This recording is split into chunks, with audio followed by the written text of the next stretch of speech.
ഹൈക്കോടതി വിധി വലിയ ആശങ്കയുണ്ടാക്കുന്നതായിരുന്നു. പക്ഷേ ഇപ്പോൾ സുപ്രീം കോടതിയിൽ നിന്ന് നീതി ലഭിച്ചിരിക്കുന്നു എന്നുള്ള പ്രതികരണമാണ് വരുന്നത്. സുനിൽ, ഇപ്പോൾ സെൻഗറിന് തിരിച്ചടിയായി എന്നുള്ളത് അതിജീവിതയെ സംബന്ധിച്ച് ആശ്വാസകരമായ കാര്യമാണ്. ഇപ്പോൾ പുറത്തുനിന്നുള്ള അഭിഭാഷകരും പറഞ്ഞുകൊണ്ടിരുന്നത് ജയിലിനകത്തു നിന്ന് തന്നെ ആ കുടുംബത്തെ ഭീഷണിപ്പെടുത്താനും ആശങ്കപ്പെടുത്താനുള്ള സാഹചര്യങ്ങൾ ഒരുപാടുണ്ടായിരുന്നു. നേരത്തെ രാഹുൽ ഗാന്ധിയെ കണ്ട അതിജീവിത കോൺഗ്രസ് ഭരിക്കുന്ന ഏതെങ്കിലും സംസ്ഥാനത്തേക്ക് തന്നെ ജീവിക്കാൻ അനുവദിക്കണം എന്നൊരു ആവശ്യം കൂടി മുന്നോട്ട് വയ്ക്കുന്ന സാഹചര്യം നമ്മൾ കണ്ടതാണ്. ഇപ്പോൾ കോടതിയുടെ ഉത്തരവ്, അതിനോടുള്ള പ്രതികരണങ്ങൾ എങ്ങനെയൊക്കെയാണ് വരുന്നത് സുനിൽ?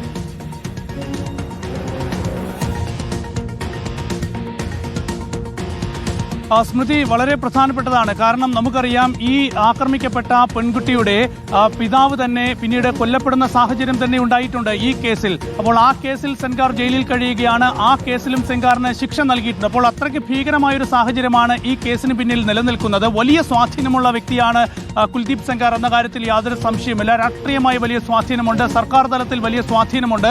അതുകൊണ്ട് തന്നെയാണ് ഈ കേസിൽ തുടക്കത്തിലൊക്കെ തന്നെ ഇദ്ദേഹത്തെ അറസ്റ്റ് ചെയ്യാൻ പോലും ഉത്തർപ്രദേശ് സർക്കാർ തയ്യാറാകാതിരുന്നത്. പിന്നീട് വലിയ രാഷ്ട്രീയ സമ്മർദ്ദവും വലിയ പ്രതിഷേധവും ഉണ്ടായ പശ്ചാത്തലത്തിലാണ് അറസ്റ്റ് ഉൾപ്പെടെയുള്ള നടപടികളിലേക്ക് ഈ കേസ് പോകുന്നത്. CBI കേസ് ഏറ്റെടുക്കുന്ന ഒരു സാഹചര്യമൊക്കെ തന്നെ ഉണ്ടായത്. ഏതായാലും ഈ കേസിൽ ജാമ്യം കിട്ടി സെൻഗാർ പുറത്തിറങ്ങിയാൽ അത് തങ്ങളുടെ ജീവന് തന്നെ ഭീഷണിയാണ് എന്ന് ചൂണ്ടിക്കാണിച്ചുകൊണ്ട് അതിജീവിതയും ഒപ്പം തന്നെ അവരുടെ അമ്മയുമൊക്കെ ദില്ലിയിലെത്തുകയും പിന്നീട് സ്മൃതി ചൂണ്ടിക്കാണിച്ചതുപോലെ തന്നെ സോണിയാഗാന്ധിയെയും രാഹുൽ ഗാന്ധിയെയും കണ്ടിരുന്നു.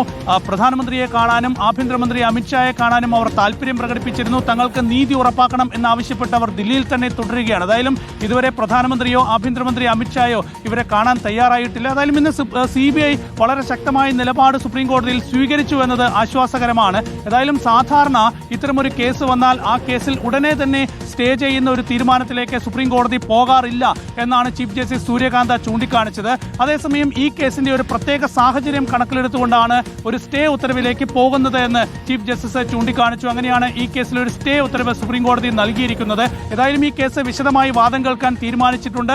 വലിയ രാഷ്ട്രീയമായി വലിയ കോളിളക്കങ്ങൾ ഉണ്ടാക്കിയ കേസ് കൂടിയാണ് ഇത്. കഴിഞ്ഞ ദിവസങ്ങളിലൊക്കെ തന്നെ വലിയ പ്രതിഷേധ കാഴ്ചകളായിരുന്നു ദില്ലി കണ്ടത്. പ്രത്യേകിച്ച് ദില്ലി ഹൈക്കോടതിക്ക് മുൻപിൽ, പാർലമെന്റിന് മുന്നിൽ, ഇന്ത്യ ഗേറ്റിന് മുന്നിൽ ഒക്കെ തന്നെ വലിയ പ്രതിഷേധവുമായി സ്ത്രീ സംഘടനകൾ രംഗത്തെത്തിയിരുന്നു. കാരണം ഇത് അത്രയ്ക്ക് ഗുരുതരമായ ഒരു കേസ് തന്നെയാണ്. പ്രായപൂർത്തിയാകാത്ത ഒരു പെൺകുട്ടിയെ തട്ടിക്കൊണ്ടുപോവുകയും ദിവസങ്ങളോളം ബലാത്സംഗത്തിന് ഇരയാക്കുകയും ആ പെൺകുട്ടിയെ വിൽക്കുകയും ചെയ്ത ഒരു കേസാണ്. പിന്നീട് ഈ കേസ് അട്ടിമറിക്കാനുള്ള വലിയ നീക്കങ്ങൾ നടന്നു.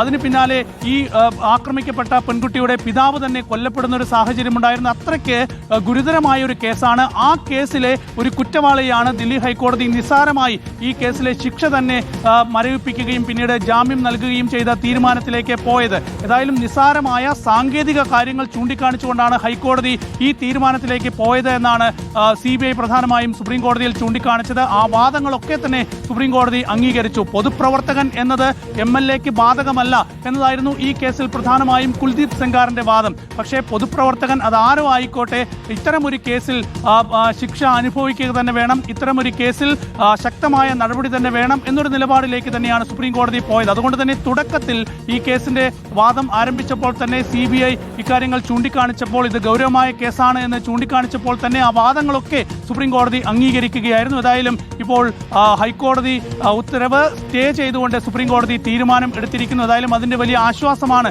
ഇപ്പോൾ ഈ കേസിന്റെ ഭാഗമായി പ്രവർത്തിക്കുന്ന അഭിഭാഷകരൊക്കെ തന്നെ സുപ്രീം കോടതി പരിസരത്ത് രേഖപ്പെടുത്തുന്നത്. നിരവധി സ്ത്രീ സംഘടനകളൊക്കെ തന്നെ വലിയ പ്രതിഷേധവുമായി രംഗത്തെത്തിയിരുന്നു. ജനാധിപത്യ മഹിളാ അസോസിയേഷൻ ഉൾപ്പെടെയുള്ള സംഘടനകൾ കഴിഞ്ഞ ദിവസം ദില്ലി ഹൈക്കോടതി പരിസരത്തും പ്രതിഷേധവുമായി എത്തിയിരുന്നു. ഏതായാലും വലിയ പ്രതിഷേധ കാഴ്ചകൾ ഉണ്ടായിരുന്നു. ഇന്ന് സുപ്രീം കോടതി പരിസരത്തും വലിയ പ്രതിഷേധ കാഴ്ചകൾ ഉണ്ടായിരുന്നു. ഏതായാലും അങ്ങനെ വലിയ പ്രതിഷേധങ്ങൾക്ക് ഒരു അർത്ഥമുണ്ടായിരിക്കുന്നു ഇന്നത്തെ സുപ്രീം കോടതി തീരുമാനത്തോടെ എന്നത് വലിയ ആശ്വാസം തന്നെയാണ്. സ്മൃതി, BJP മുൻ MLA സെൻഗറിനാണ് വലിയ തിരിച്ചടി ഉണ്ടായിരുന്നത് സുപ്രീം കോടതിയിൽ നിന്നും. അതിജീവിതയുടെ പോരാട്ടം വർഷങ്ങളെടുത്ത പോരാട്ടമാണ്. അതിനിടയ്ക്ക് പെൺകുട്ടിക്ക് പിതാവിനെ വരെ നഷ്ടപ്പെടുന്ന അവസ്ഥ പോലും ഉണ്ടായി. രാഷ്ട്രീയ അഭയം തേടിയാണ് കോൺഗ്രസ് നേതാക്കളെ അതിജീവിതത്തിൽ നിന്ന് കണ്ടത്.